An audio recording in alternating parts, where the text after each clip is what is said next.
The first time, we talked about this when we had our first conversation, there was no help from anyone externally. So you didn't receive any help from social workers. You didn't receive any help from police, from the system, let's put it this way.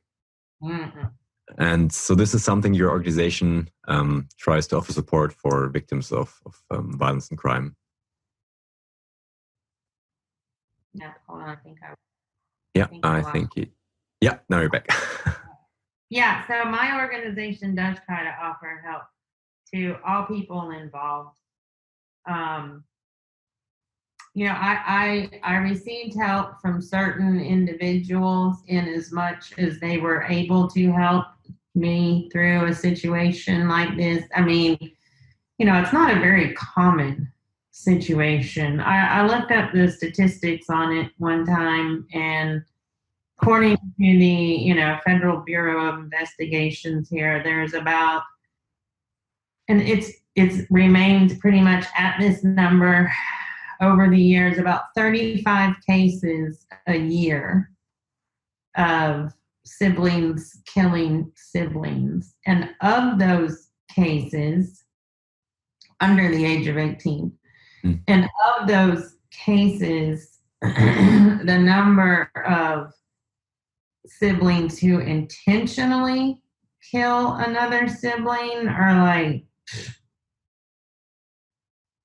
one. I think maybe Paris was the one in 2007. I mean, it's not common. So most people aren't even, I mean, the individuals helped as much as they were able to, but the systems in place, they were horrible. I mean, like I just said, I was investigated by the police. I was investigated by the child welfare services. They wanted to press charges against me for child neglect. Mm-hmm. Yeah.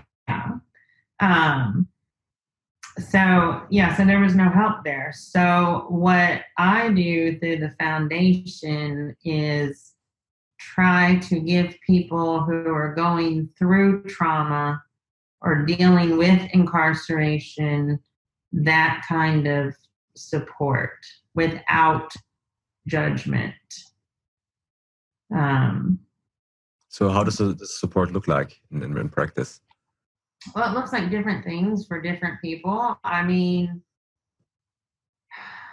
sometimes support means just listening to a mother, whose child has been murdered, or listening to a mother whose child is sitting in prison, or starting support groups for whole groups of people who have experienced that kind of thing to get together and talk to one another. Or support has meant in the past that I've made visits to death row for mothers who aren't able to go see their children as often as they would like. And, you don't want to leave somebody sitting there on death row alone for months at a time without a visit from a kind face.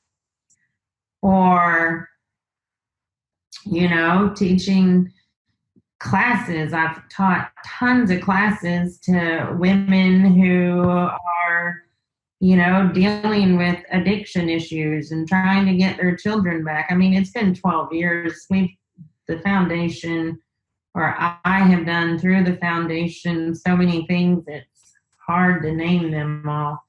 We've had, groups for children whose parents are incarcerated where they get to write their own story, kind of rewrite their own story. It was called the I Have a Voice program. They would come in and we would talk about like a particular topic on that day, like, how does it feel when you go see your parent in prison? Like, and they would get to tell you their experience of their story, and then they write it down, and then at the end of it, we put together a book, and they got to tell their own story, take back their story, express themselves sometimes for the first time about how it all was affecting them.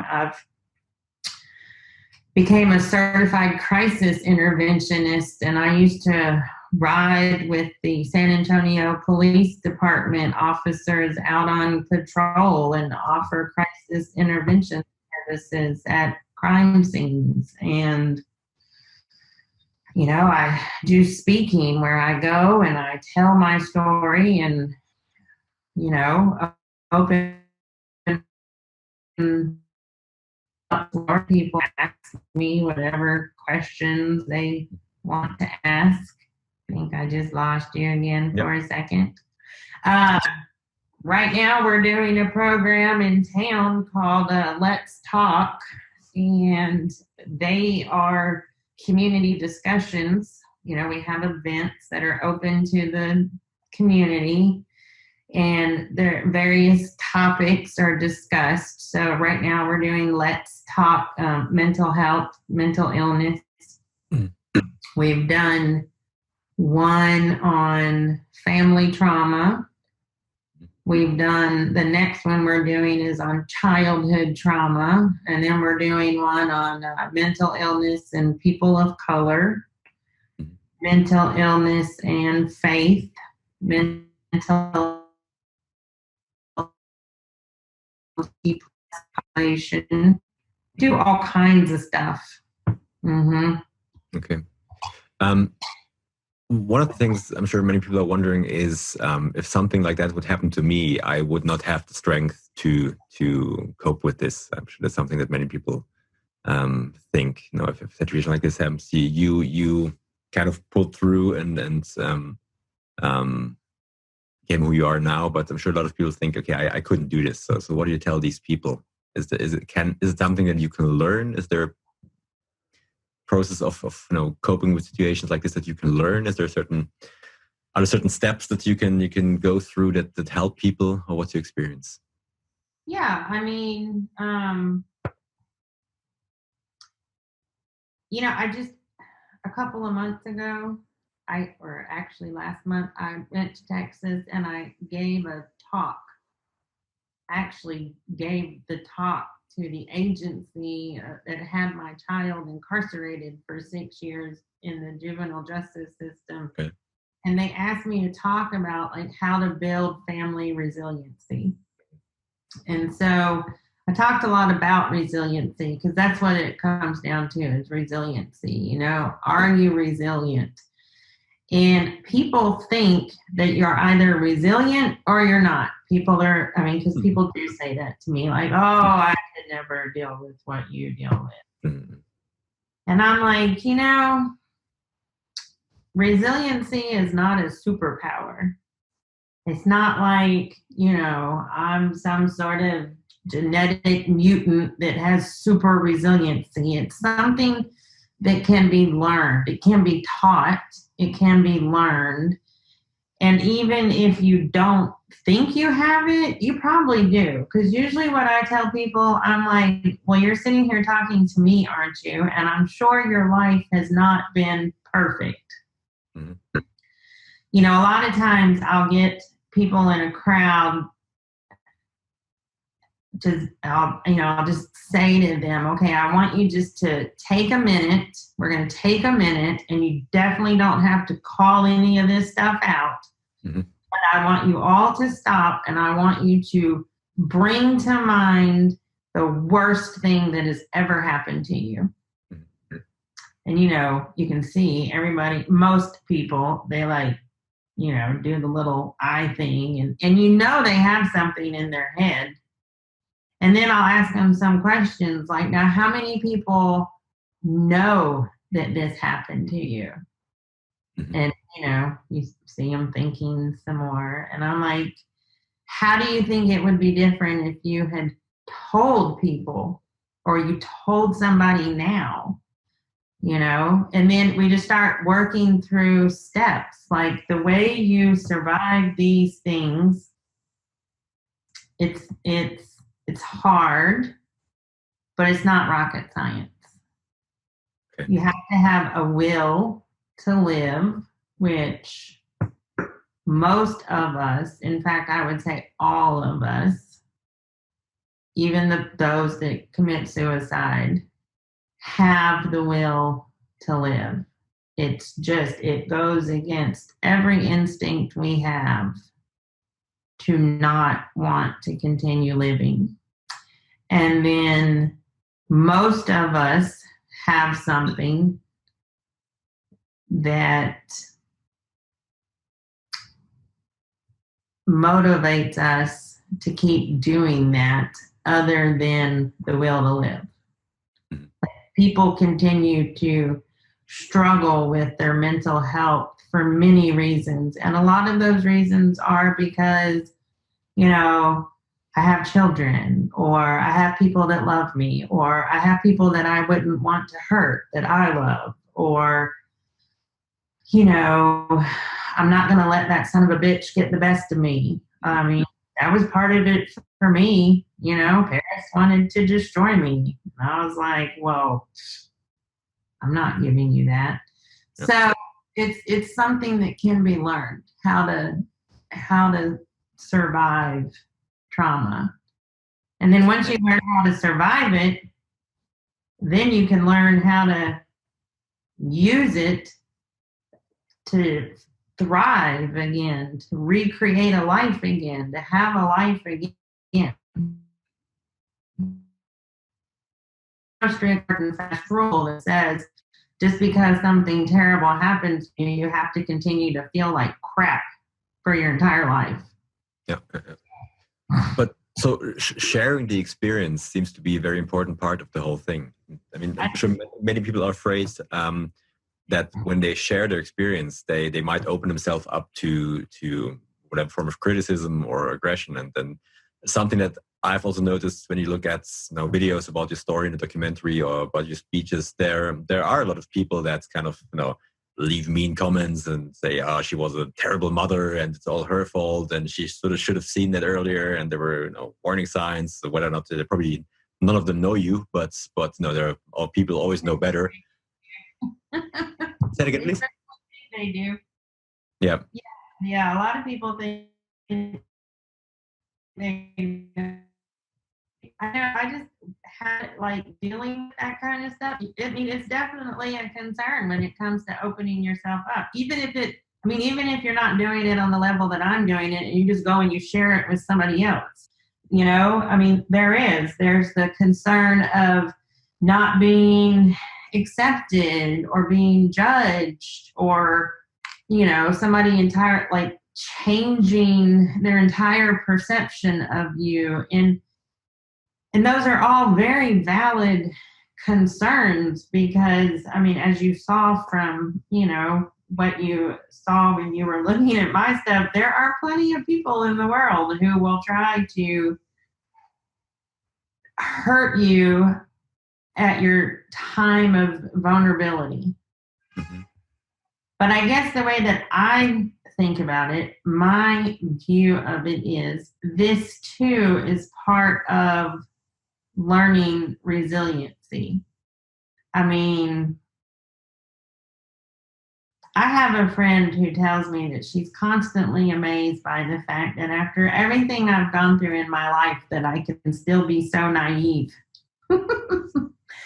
And I'm like, I'm not naive. I just choose now to focus on the positive. And every comment or person that tries to hurt me or hurt, the person that's opening up has been an opportunity to learn that that I don't have to let somebody else to define me and what happened to me, that it's my story. So that's an opportunity to learn confidence. Mm-hmm. It's an opportunity to tell that person, well, look at how you're acting. That says more about you than it does about me. Like, I'm up here on the high road and you're way down here in the gutter. And then to say, I'd like to help you with that. Because usually the people that reach out to me and are so hateful, I'm like, if there's anything I can do to help you let go of anger, you just let me know. Mm-hmm. They don't like that either. But in my opinion, in my experience, for me personally and with the people that I work with, the first thing that has to be done, or maybe not the first thing, but it has to be done eventually to deal with trauma and anger and rage, is to put it out of you. Mm-hmm. Like to put it into the light. I tell people that the only way to get rid of darkness is to bring it into the light. So in what ways could this happen? So in what ways could you bring out what have happened to you? Like writing it down or talking to other people or what could be those ways? I mean, it's different for everybody, you know. I've always been a in your face talker kind of person. I mean, even when I was younger, when I was a teenager, and I had I was addicted to heroin, and I had an issue with the whole, shooting up heroin and stuff. When I finally got sober, I mean, I was talking about it all the time. Mm-hmm. To the point where my mother was like, "Do you have to go around telling everybody you used to be a junkie?" And I'm like, "Yeah, because it's who I am. It helped make me who I am now. There's no shame." Like that's the first, I think that's part of it, putting down the shame associated with it all.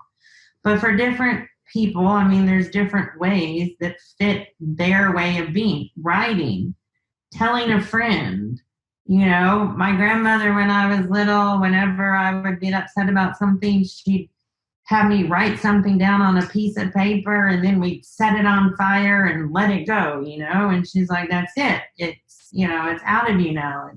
Let it go." But there has to be some process of getting it out, and then once that happens,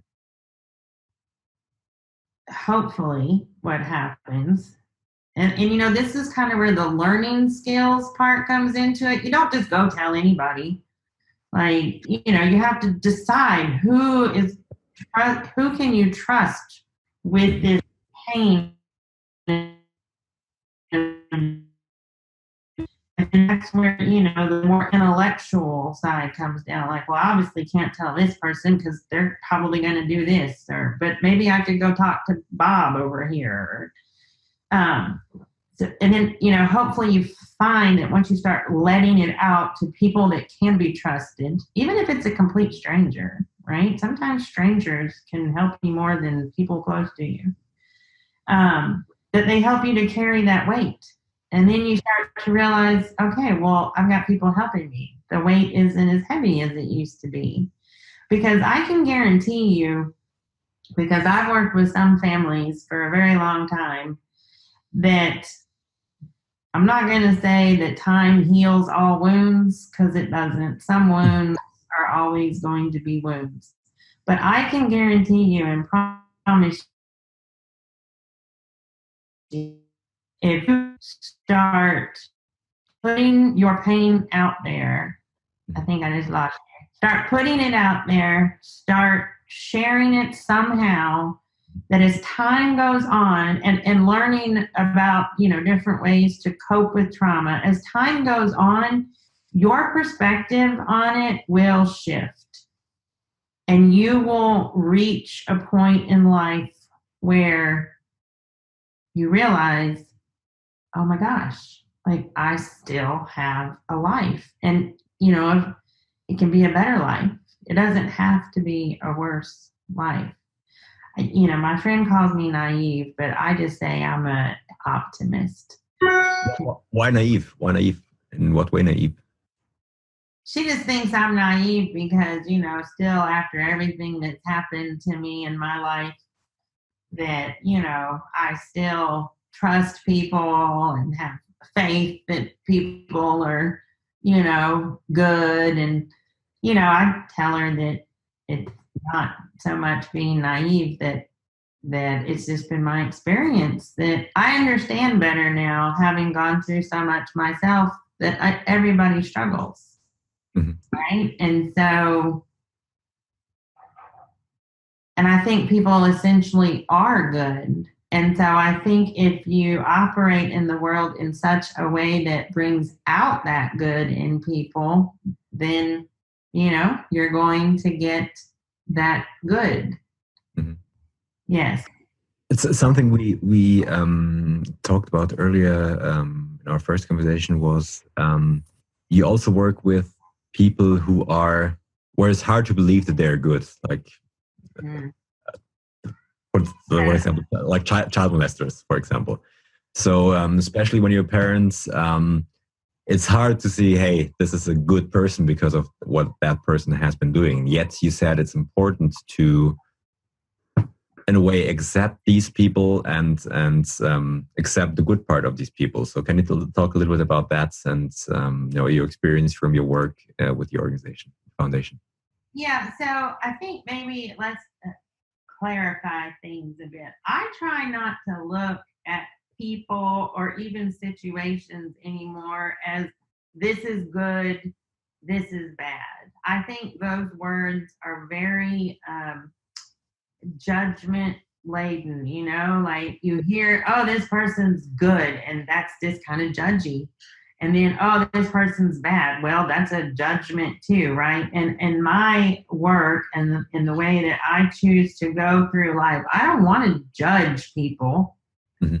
That's not really my place. I don't want people judging me. I hate when people judge me. I mean, and it works both ways. There's people that are like, oh, she's an evil monster and she should never have bread. I get people telling me that. I don't like those judgments. But then I also have a problem sometimes with all the people who are like, oh my God, you are amazing. You are like this, wonderful human being. Because then I'm like, yeah, I've got bad, that's, I'm human. And so I try not to, even though I just, used try to move away from the good and bad.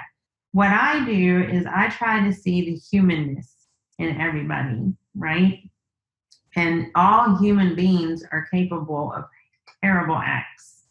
Mm-hmm. We may not believe it, or we may not want to admit to it, but all human beings are capable of terrible things, whether it be because of a mental disorder or something going on in the environment that lends, that tends to make a human being, just do terrible things. So I try, when I'm interacting with some of our clients, to see past what they did and instead see who they are, the full spectrum of who they are. And so, like when you and I talked before, and I gave you the example of working with on a personal level, it was difficult for me emotionally because I had experienced childhood sexual abuse. And I know what their victims, or I can imagine what their victims may have felt as a consequence of being victimized by this person. But my job is not to judge. And my job is not to sit there and think about me at that moment. I'm there for them. And so what I had to do in that particular situation is focus on the admit that there are commonalities. People want to be like, I don't have anything in common with basketball. Could you repeat the last sentence? I lost you there for a moment again.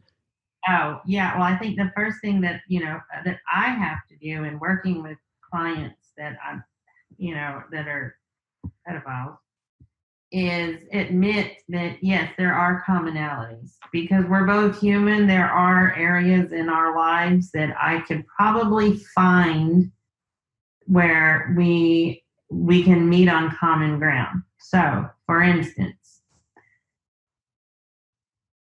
I know what it feels like because of my experience of being Paris's mother and getting all that hate mail and this terrible comments on social media. I know what it feels like to be hated because of who you are. Mm-hmm. Right? And I know what it feels like because of my early years as an addict and then my relapse to want something that I know I should not have and that I know is not good for me and those around me. I mean, it's not the same as, molesting a child, but if I take out the behavior and instead focus on the emotional and psychological side of something, I can put myself in anybody's shoes, and that allows me to help them without focusing on the behavior so much. And I think, and I try to teach people how to do this because empathy also is something that can be learned. Most people are empathetic. Most people are not wired like Paris and completely, for the most part, unable to experience it. Most people are capable of it, but because of their learning, their value systems, the environment they grew up in, just the things that they learned from the environment, either deaden that empathy or dull it or cover it up. But people can learn to be more empathetic.